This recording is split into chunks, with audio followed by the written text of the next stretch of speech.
For today's video, I wanted to talk about canon law.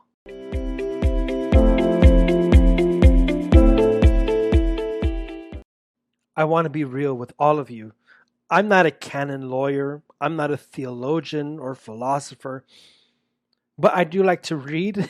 I do like to watch a lot of documentaries, uh, do some of my own research.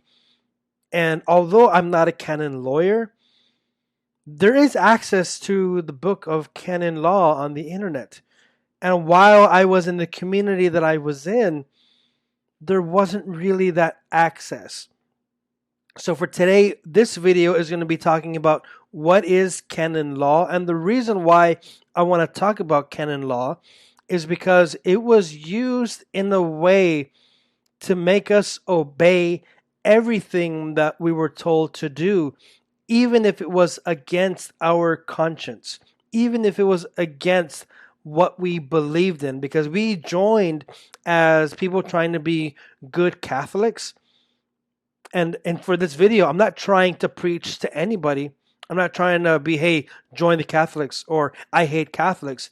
What I'm trying to establish here is how we joined this group thinking it's going to be totally legit Catholic, and yet you see all of this abuse of power and the bending of the rules and even the breaking of the rules.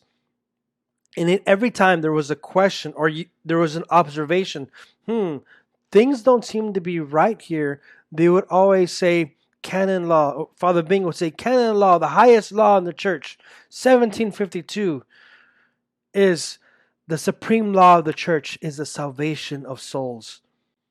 And since no one else is a canon lawyer or an expert, it's like, who's going to talk? Who's going to speak up? I mean, here you have Father Bing, who's the canon lawyer, and every time there is something that has been observed that goes against the laws of the church, they would always say, well, the highest law above everything else is the salvation of souls, and we're trying to save souls here. So what I want to ask is, what is canon law? Canon law are laws established by the Catholic Church for governing the body. I bet there are better explanations. There's a bunch of YouTube videos where they go on for like 15 minutes trying to answer that question. So you can go Google that. But just in one sentence, it's laws by the church to govern it. And my thinking is that the code of canon law has been put in place in a way to help prevent abusive things from happening. But do they still happen? Yes. And a quick sidestep, I think that canon law can be even more strict, should be more strict, and more have a stronger stance on those who are abusive. But that being said, going back to canon law, these are laws by the church that the church has established. And as a Catholic, especially joining a religious movement, you're thinking you're joining a legit Catholic movement. But then here comes the culty side. Because yes, the group did start off with the right channels, going to the bishop, getting permission. But now that you're in this group, you'll see that Father Bing always had this us versus them mentality. And that paranoia that he has gets pushed on the members. So I remember, for example, if we're going to be kicked out of a diocese, and a true example would be Dover, Delaware. We're kicked out of Dover, Delaware. And the bishop there, and this is canon law, bishops they're the authority of that diocese. If the bishop says, we don't want you here anymore, then they don't want us there anymore. But Father Bing would say, well, the highest law is the salvation of souls. So in Dover, Delaware, we get kicked out, and then the priests of the Two Hearts, the priests under Father Bing, they have their faculties of hearing confession, of saying mass, of having the Blessed Sacrament. That has been removed. So they can do that somewhere else, but just not in this diocese. And yet, priests would still go there and we would say, oh, they're incognito because we're under persecution. The bishop here is actually persecuting us, and we have to go in secret. So yeah, priests going there, and I feel bad for these priests because they're really. I think now they're in a better place now that there's been a bit of a separation.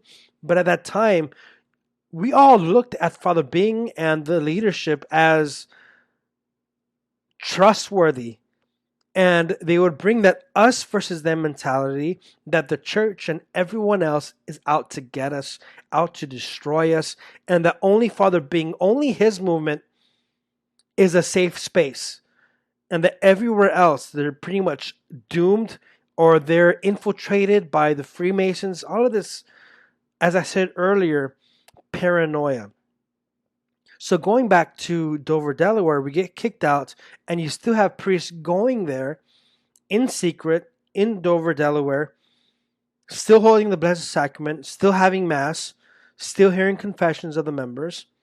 And anytime you bring up something to Father Bing, it is, well, the highest law is the salvation of souls. We need to cater to our members in Dover.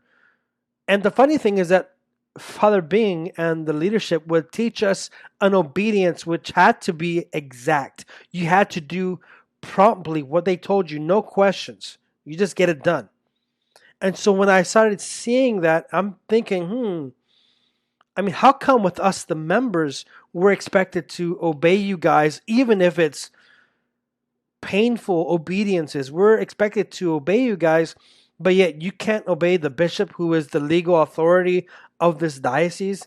And then you're twisting things around and saying, oh, this is the highest law is the salvation of souls. So that reference in canon law goes to Canon 1752. You can read it up yourself. And it's in regards to the transfer or removal of priests.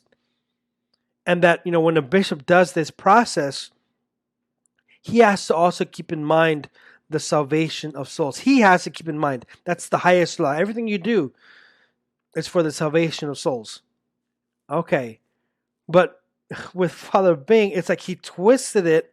He twisted that one line, 1752, to permit him to do anything he wants. So it's like now he has this cloak where anytime you observe something and point something out, he can say, well, look at this cloak I have here, 1752, salvation of souls. We're doing this all for the salvation of souls.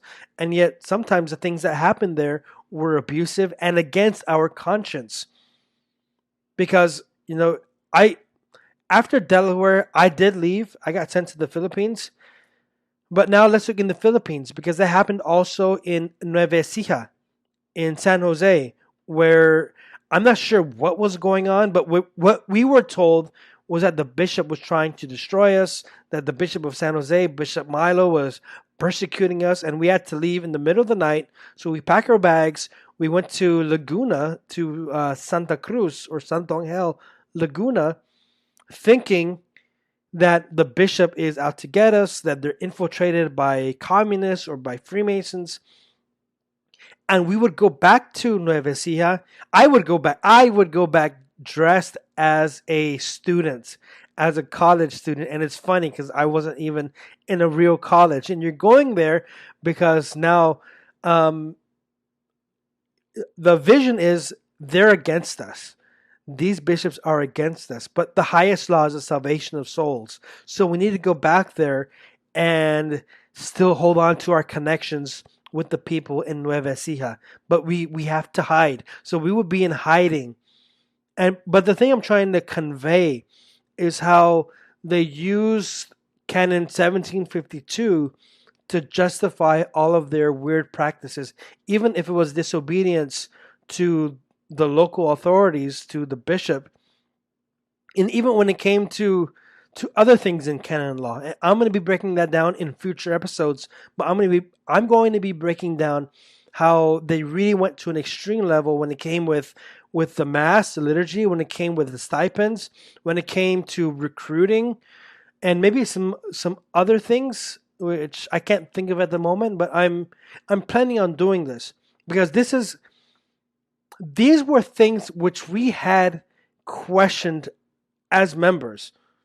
I remember questioning, like, how come someone else questioned, how come we're recruiting underage members? And the answer was, well, the salvation of souls, that's the highest law. They want to join. And that's the end of the story. That's the end of the discussion. And if you try to discuss even more, they're gonna brand you as, oh, this guy is infested by demons. He must be a spy, or he must be some kind of infested person, infested with evil spirits. No, I think that God has given us a mind, a brain, and might as well use it. But I'm going to end it there. And like I said, I'm not trying to preach to anybody. I'm not trying to tell anyone, oh, you got to join the Catholic Church. I'm not saying you need to leave church or you need to be an atheist. I'm just trying to present what we were taught and how it was really messing up our conscience, our emotions. Because you see in canon law, well, like the authority, it's the Pope. And then after the Pope, you have like the cardinals and the bishops. And then with our group, it's like the main guy is Father Bing. And he says we have to practice obedience. And yet you see all of these things are being twisted and manipulated and bent. And my trust was slowly being broken, but I wasn't allowed to show it. I had to show that, yes, I love Father Bing to the death. Yes, he's the way. He knows how to keep us safe. He's going to be our shepherd. When deep inside I'm having these questions, what the hell is going on here? How come in Los Angeles we're getting kicked out? How come in Nueva Ecija we're getting kicked out? How come in Dover, Delaware we're getting kicked out? What's going on here? And the only answer is, well, salvation of souls. Or the other answer is, they're infested by demons. They've been infiltrated by the Freemasons. No proof. So that's it for today. I just wanted to bring that up. I'll be leaving a link to my Patreon.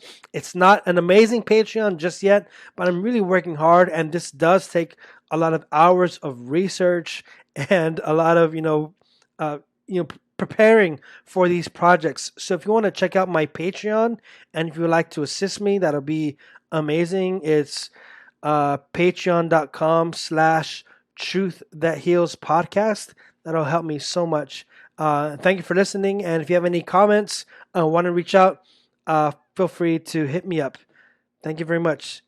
Peace out, y'all.